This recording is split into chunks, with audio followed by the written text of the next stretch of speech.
ಫೀಡ ಎಲ್ಲ ಹಾಕಿದಾಯಿತು. ನೆಕ್ಸ್ಟು ಏನು ಕೆಲಸ ಮಾಡಬೇಕಂದ್ರೆ ತಿಂದಿದ್ದಾದ್ಮೇಲೆ ನೀರು ಕುಡಿಬೇಕಲ್ಲ, ಅದಕ್ಕೆ ನೀರಿಕ್ಬೇಕು. ಬರೀ ಒಂದೇ ಮರಿಗೆ ಬರೀ ನೀರಿಕ್ಕಿದ್ರೆ ಆಗಲ್ಲ, ಅದರಲ್ಲಿ ಇನ್ನು ಏನೇನು ಆ್ಯಡ್ ಮಾಡಬೇಕು ಅಂತ ಬನ್ನಿ ನೋಡೋಣ. ಇದು ಲೆಕ್ಸಿನ್ನು, ಇದು ನ್ಯೂರೋಬಿನ್ ಟ್ಯಾಬ್ಲೆಟು. ಇದು ಬಂದು ಒಂದು 20 ಗ್ರಾಮ್ ಇರುತ್ತೆ. ಇದು 1006ಗೆ ಹಾಕ್ಸ್ಬೋದು, 1000 ಮರಿಗೆ ಹಾಕ್ಬೋದು. ಅಂದರೆ ಇವಾಗ ಇದು ಅಷ್ಟೇ, ಒಂದು 50 ಮರಿಗೆ ಒಂದು ಮಾತ್ರೆ ಥರ ಹಾಕ್ಕೊಂಡ್ರೆ ಇದನ್ನು ನೀರಲ್ಲಿ ಹಾಕೊಂಬನ್ನಿ. ಇದು ಲಿಕ್ಸಿನ್ ಬಂದು ಪೌಡರ್ ಟೈಪ್ ಇರುತ್ತೆ, 90 ರೂಪಾಯಿ ಪ್ಯಾಕೆಟ್. ಇದು ಅರ್ಧ ಹಾಕೋಣ.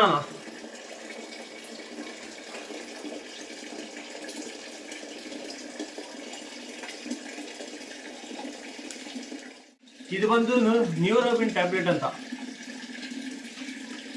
ಇದು ಏನಕ್ಕೆ ಯೂಸ್ ಅಂದರೆ, ಈ ಕಾಲು ವೀಕ್ನೆಸ್ ಇರುತ್ತಲ್ಲ, ನಿಂತ್ಕೊಳಕ್ಕೆ ಕೆಲವೊಂದು ಆಗ್ತಿರಲ್ಲ, ಇದು ಹಾಕೋದ್ರಿಂದ ಸ್ವಲ್ಪ ಕಾಲು ನರ ಎಲ್ಲ ಸ್ಟ್ರಾಂಗ್ ಬರುತ್ತೆ, ನಿಂತ್ಕೊಳಕ್ಕೆಲ್ಲ ಯೂಸ್ ಆಗುತ್ತೆ.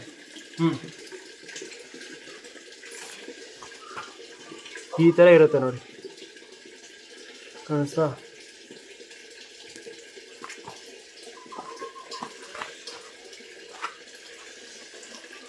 ಇದು ನೀರಲ್ಲಿ ಹಾಕ್ಬಿಡೋದು. ಇದೆಲ್ಲ ಎಲ್ಲೋ ಕಲರ್ ಆಗಿಬಿಡುತ್ತೆ. ಇದು ಕರಗಿದಾದ್ಮೇಲೆ ಇದು ಡ್ರಿಂಕರು. ಇದು ಡ್ರಿಂಕರು. ಇದು 3 ಲೀಟ್ರ್ ಬರೋದು. ಇದು ಇಲ್ಲಿ 2 ಹೋಲ್ ಕೊಟ್ಟಿರ್ತಾರೆ, ಇದರಲ್ಲಿ ನೀರು ಈ ಥರ ಫಿಲ್ ಮಾಡ್ಕೊಂಡು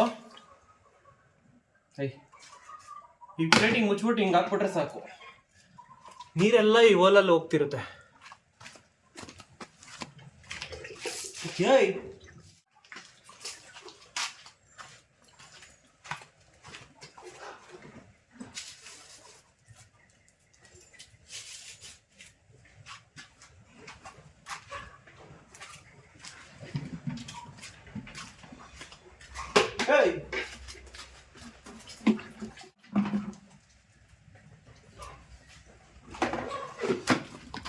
ಎಲ್ಲ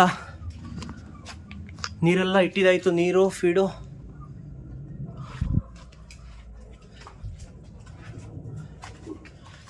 ಇನ್ನೇನಿದ್ರು ಮರಿ ಬಿಡ್ಬೇಕಷ್ಟೆ.